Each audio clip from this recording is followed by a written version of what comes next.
দেখুন ঘুরতে ঘুরতে চলে আসলাম মাঠের ভিতরে, দেখুন কি পরিমাণে টিয়া দেখো উড়ে চলে গেল। আমরা শালিকের ঝাঁক দেখেছি, বগের শাক দেখেছি, কিন্তু এরকম টিয়া পাখির ঝাঁক আমরা এখনও দেখিনি। তাই দেখুন আপনাদের দেখাচ্ছি, টিয়া পাখিগুলো আবার এসে এখানে পড়বে।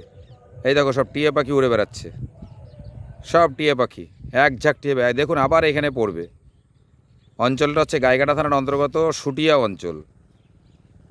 এই দেখুন সব টিয়া পাখি, যে টিয়াগুলো আমরা বাড়িতে নিয়ে পুষি, বিভিন্ন কালারের এই টিয়া পাখিগুলো।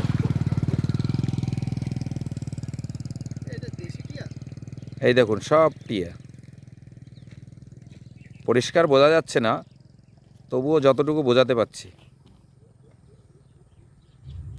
তোমার সঙ্গে একটা ভাই আছে, জিজ্ঞাসা করলো দেশি টিয়া। হ্যাঁ, দেশি টিয়া এইভাবেই এরকমই হয়।